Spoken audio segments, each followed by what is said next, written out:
difference of sets. Last operation.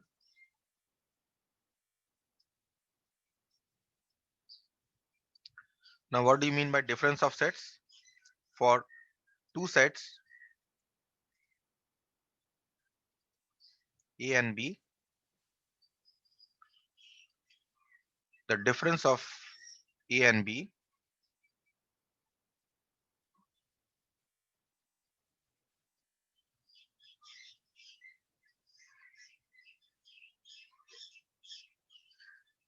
Yes, Sumit Gupta, where are you? Yes, sir. I did not know you were there. Either A minus B or B minus A. It's called the difference of the two sets. Okay. Which difference are we talking about? That will depend on the problem that is given. Okay. So mathematically, the definition is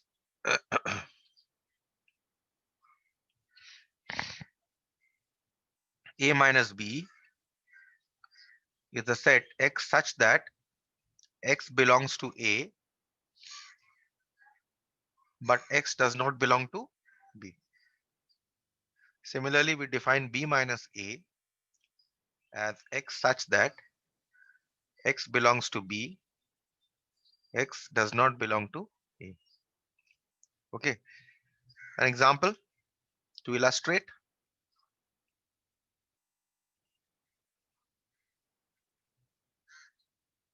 Let us say that A is the set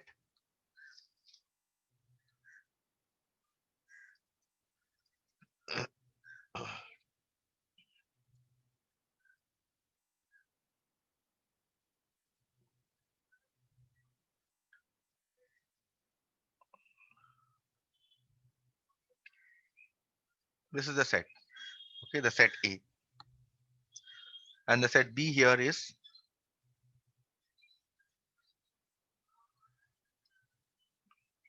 this is the set B.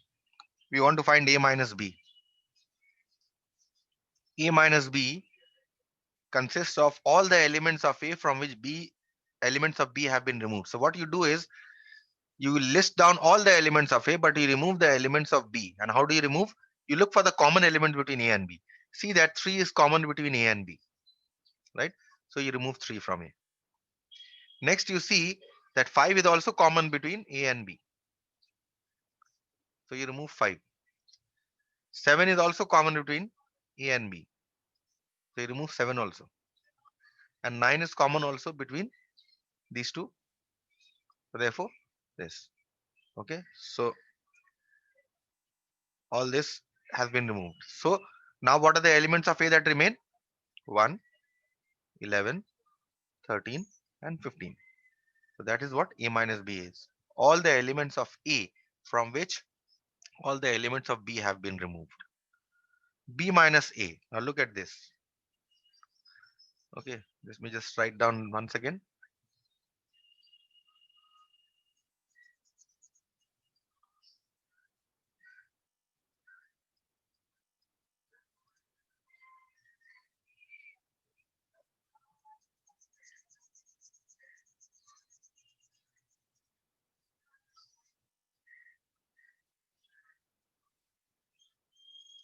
B minus A is nothing but all the elements of B from which all the elements of A have been removed. So what you do is you will look for again common elements between A and B. Again, you see that 3, 5, 7, and 9 are all common, right? Between A and B. These elements are common between A and B. That means you will have to remove from B, you will have to remove these elements. If you remove these elements from B, what remains? Nothing remains. So B minus A is a null set. Okay. So therefore, what you see is a very important observation that A minus B is not the same as B minus A. These two are different. Okay. And there's two properties of this difference.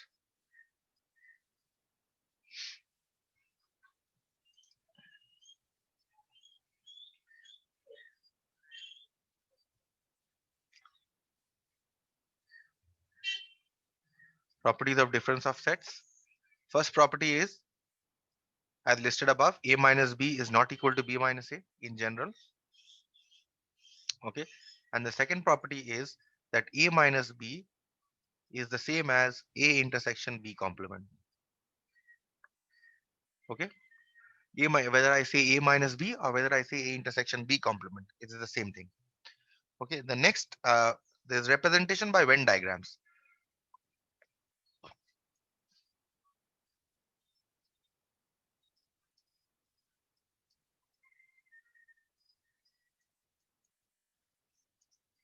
How do you represent with the help of Venn diagrams? Difference of sets. Two overlapping sets,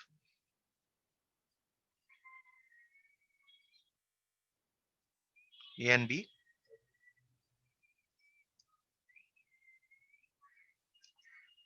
You have your universal set.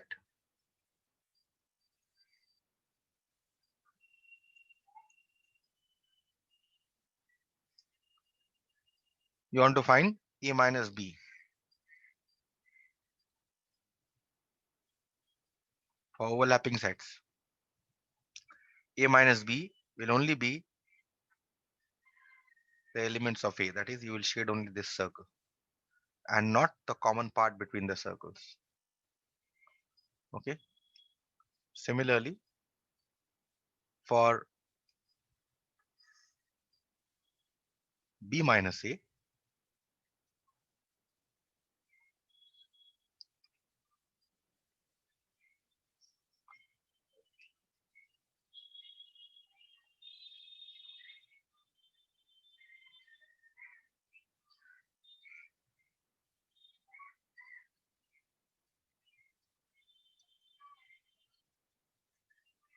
you will shade only the circle with B and not the common part between A and B.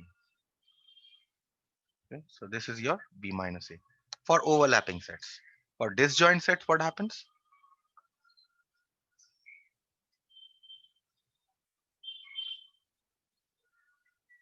For disjoint sets,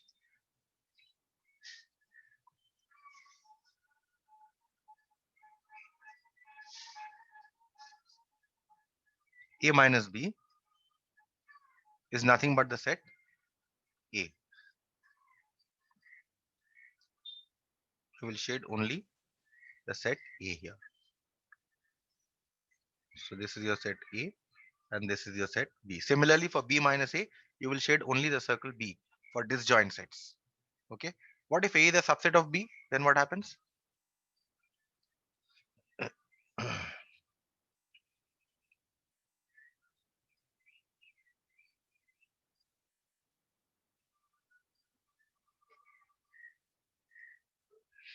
A, B, universal set. For A subset of B,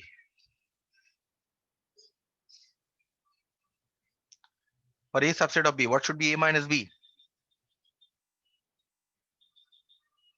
A minus B will be a null set.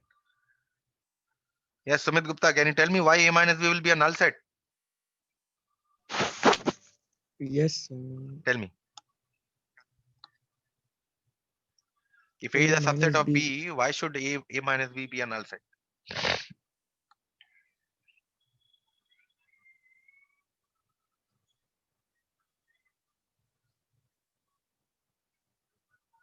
Common sense.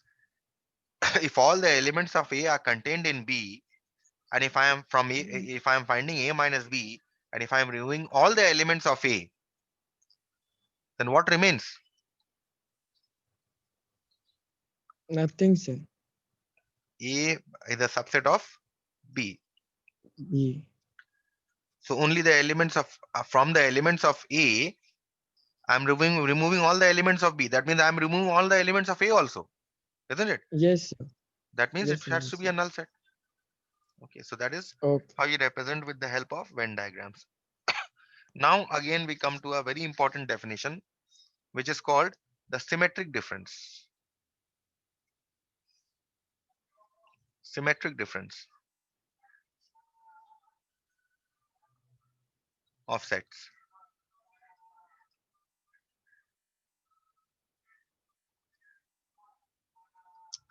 What do you mean by symmetric difference of sets? The symmetric difference of sets for any two sets A and B, for any two sets A and B, A minus B union B minus A is called the symmetric difference of A and B.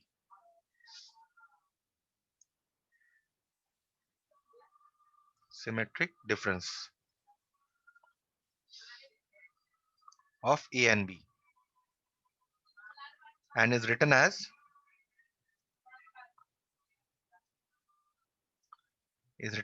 A, and then you give a delta sign B. So therefore A delta B is equal to A minus B union B minus A. That is what we call the symmetric difference of two sets. Okay, and the properties of symmetric difference.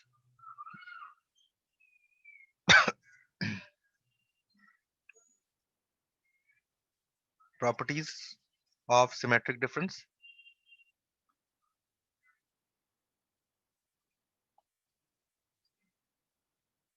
Two properties of symmetric difference.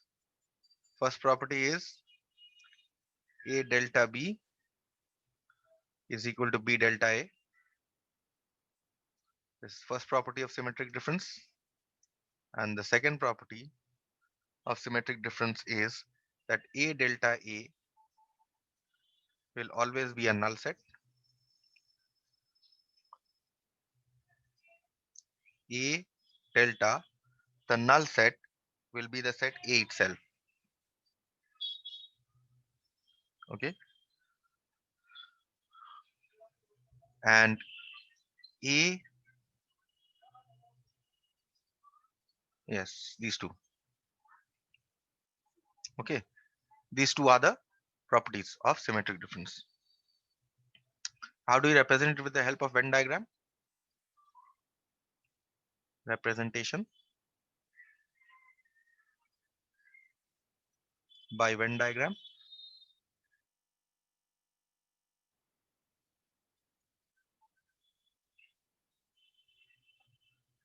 How will you represent this with the help of Venn diagram?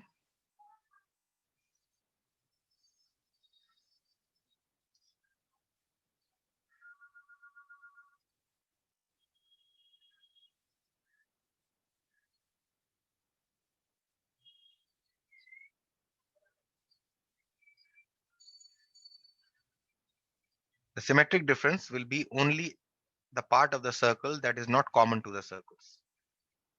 You will exclude the part of the circle that is not common to the circles. That is in fact not that is common to the circles in fact. You will exclude this part.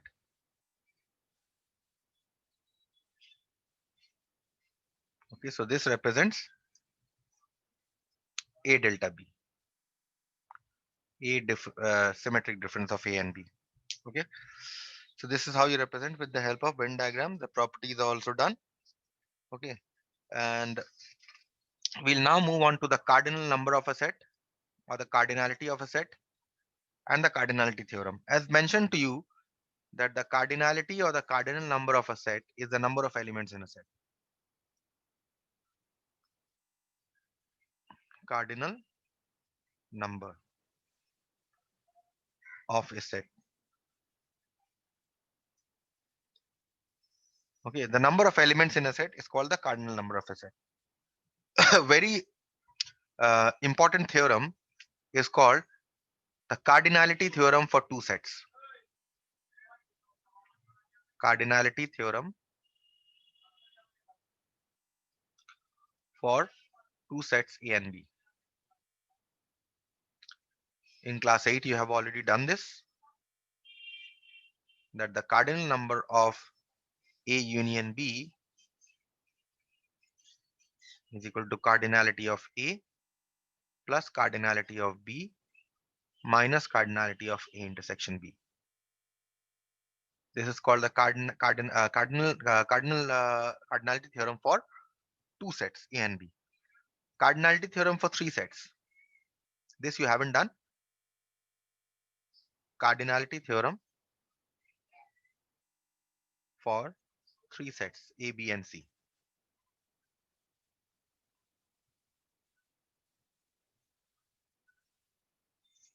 Okay. The cardinality theorem for three sets will be cardinality of A union B union C is equal to cardinality of A plus cardinality of B plus cardinality of C minus cardinality of A intersection B minus cardinality of B intersection C minus cardinality of C intersection A plus cardinality of A intersection B intersection C. That is what the cardinality theorem for three sets A, B, and C says. In fact, you have cardinality theorem for more than three sets also, but then that you are not required to know. I'll just solve one problem from Venn diagrams now for three sets. Till now, till your class 8, you have done problem from for two sets, right? We'll do one problem from Venn diagrams where three sets are involved. Question is 100 out of 120 students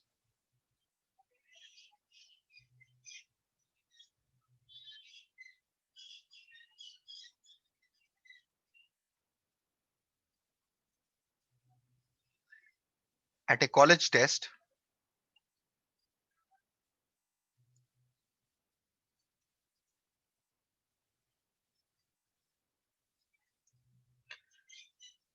take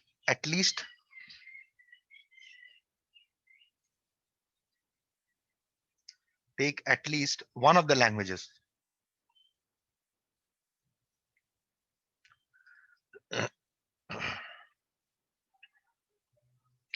French, German, and Russian.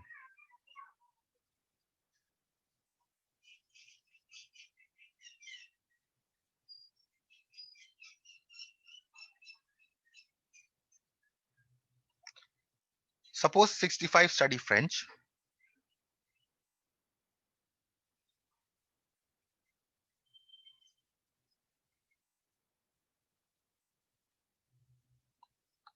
45 study German,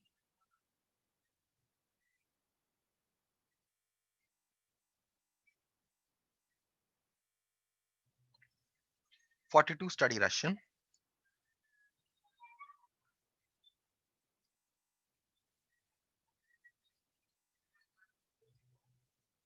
20 study French and German,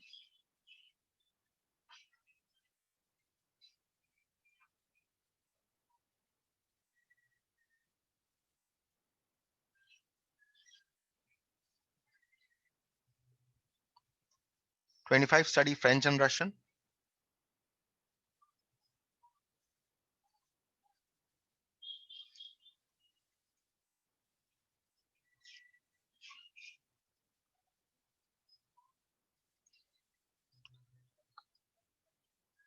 and 15 study German and Russian.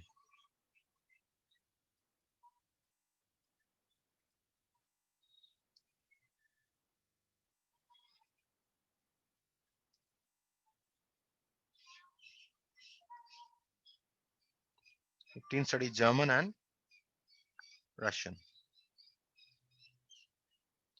Find the number of students.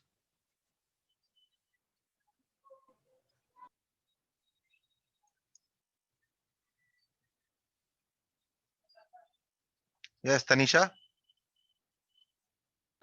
Yes, sir. what happened to you? Yes, sir. I was doing economics question answer. I didn't see the time. What about yesterday and day before? Yesterday I forgot. Very well.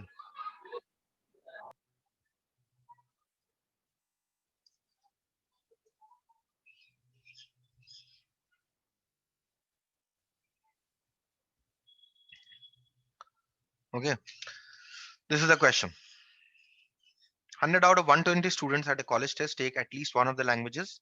They have to take at least one of the three languages, French, German, and Russian. At least means they can take two or they can take all three languages also. It is given that 45 study German, 42 study Russian, 20 study French and German. That is 20 of them study two languages, French and German, 25 study two languages, French and Russian, 15 study German and Russian. Question is find the number of students who study all three languages. Now, first of all, what you must see here is that 100 of 120 students at a college take at least one of the languages. That means how many students take none of the languages? Number of students taking none of the languages?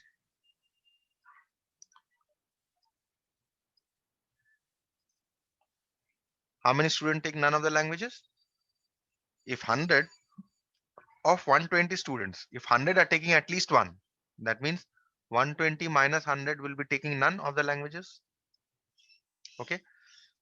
Now let us see with the help of Venn diagram what we can do for three sets. You will draw three overlapping circles.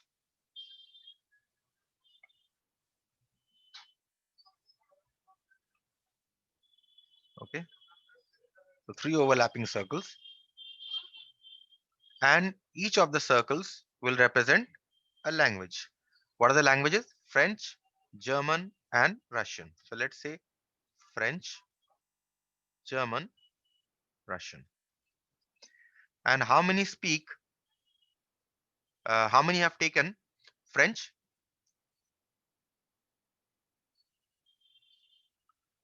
How many study French? Okay, 65. Forgot to write here. Suppose 65 study French. Okay. So 65 study French. So in brackets, you'll write here 65. And 45 study German. So in brackets, you'll write here 45. And 42 study Russian. So you'll write here 42. Okay. Next. How many study French and German? 20 study French and German. So 20 you're going to write here in between the circles. Okay, but not inside. 20 study French and German. 25 study French and Russian.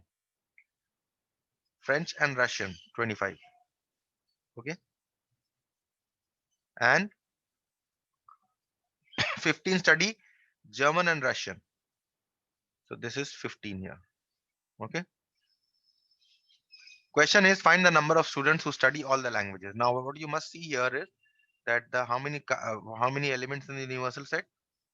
120 is the total number of students. Besides, how many students study none of the subjects? 20. We'll write it outside the circles. Now we shall work out how many students study all the three languages.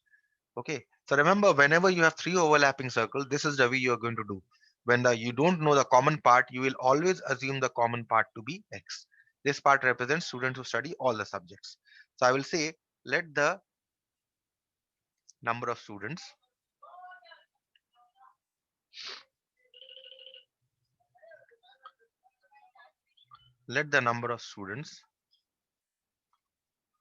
who study all three languages be X, which we have already written in the Venn diagram. Therefore, number of students who study French and Russian only. This is the main language. When I say students study French and Russian, it means they can study a third language also, right? So number of students who study French and Russian only and no more or no less. How many? Sumit Gupta, can you tell me? How many study French and Russian only?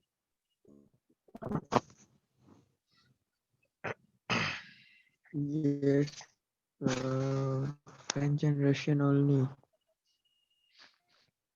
French and Russian is 25. 25 students study French and Russian, right? But how many students study French and Russian only?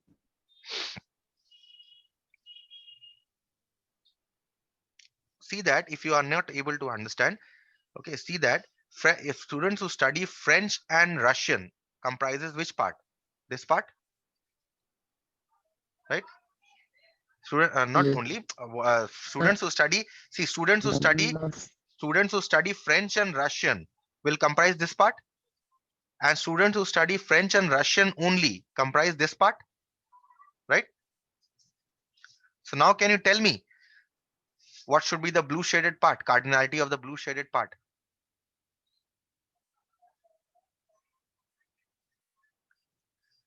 It should be number of students who study French and Russian minus number of students who study all three, right or wrong?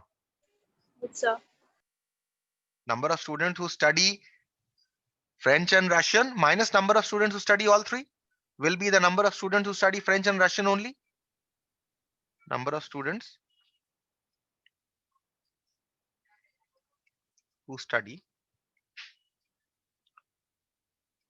French and Russian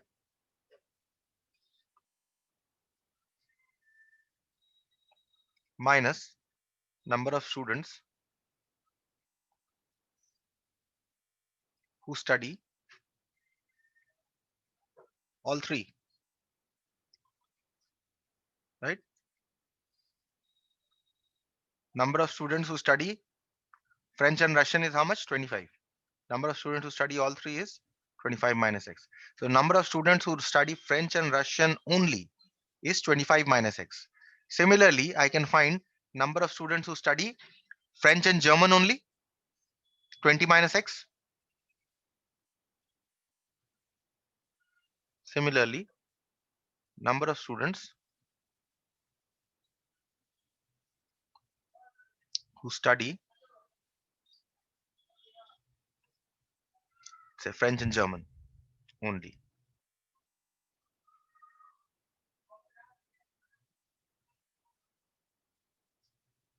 is equal to how many study French and German? 20. How many study all three? X. So 20 minus x. And finally, number of students who study German and Russian only.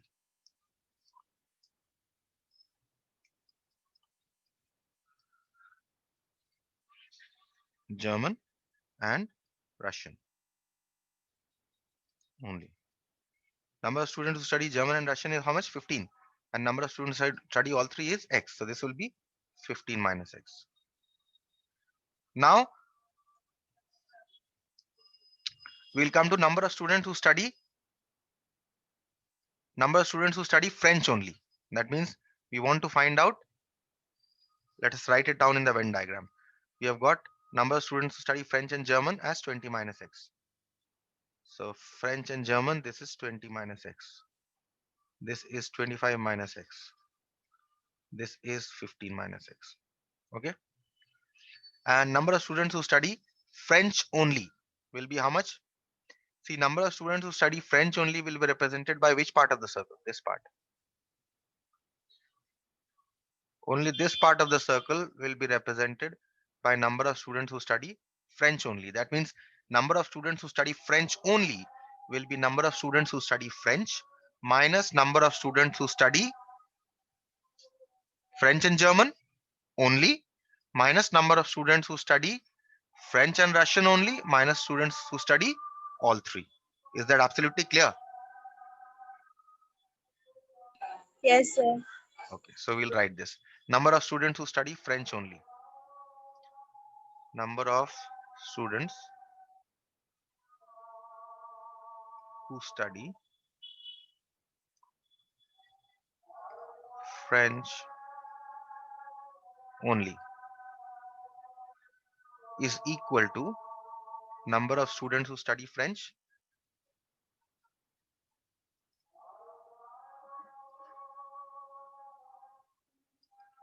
number of students who study French minus number of students who study French and Russian only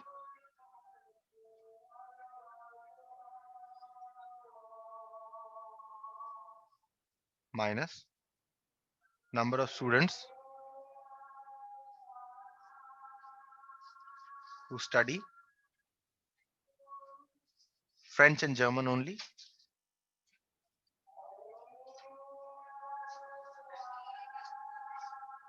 minus number of students who study all three.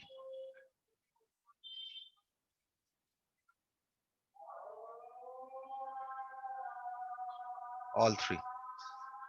Now let's see. Number of students who study French is how much? 65. So this is 65. Minus number of students who study French and Russian only. French and Russian is 25 minus x. So minus 25 minus x. Minus French and German only is 15 minus x. And number of students who study all three is x. So this will be 65 minus 25 plus x minus 15 plus x minus x. So what happens? This x cancels. So you get 65, 25 and 15 is 40 plus x. So how much are you getting? You are getting 25 plus x. This is the number of students who study French only. Similarly, number of students who study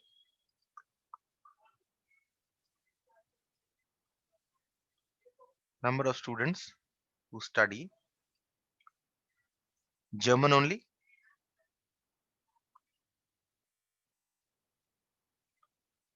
will be equal to, now see the diagram, number of students who study German is 45. So 45 minus number of students who study German and Russian is 15 minus x. German and Russian only is 15 minus x. Minus number of students who study German and French only is 20 minus x. So minus 20 minus x. Minus number of students who study all three. So you simplify this, get 45 minus 15 plus x minus 20 plus x minus x. Again, these two cancel.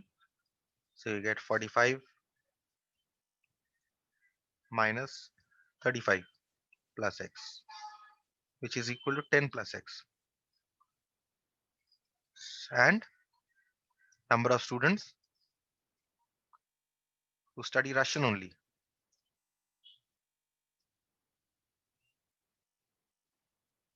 Russian only is equal to number of students who study Russian, 42, right? According to the Venn diagram, yes, 42. Number of students who study French and Russian, 25 minus x. French and Russian only, minus number of students who study German and Russian only is 15 minus x. Minus number of students who study all three. Now we'll simplify this. 42 minus 25 plus x minus 15 plus x minus x. These two cancel. So you get 42 minus 25 plus 15 is 40 plus x. So this is 2 plus x. Okay. So you've got everything. Now see, number of students who study French only is this part. Number of students who study German only is this part. Number of students who study Russian only is this part. If you add all the parts of the circles, these three shaded parts, plus number of students who study French and German, plus number of students who study French and Russian, plus number of students who study German and Russian, plus number of students who study all three. If you add all this, you will get what? You must get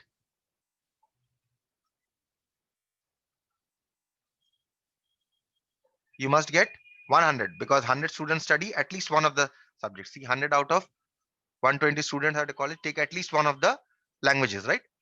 So you must get, if you add up all the numbers inside the circles, you must get 100. Let's write how many students study French only. 25 plus x. So let us write here 25 plus x. German only 10 plus x. And Russian is 2 plus x. Okay. 10 plus x, and 2 plus x. Okay, so you add up all the numbers inside the circles. I'm just writing here. According to the problem, 25 plus x plus 10 plus x plus 2 plus x plus 20 minus x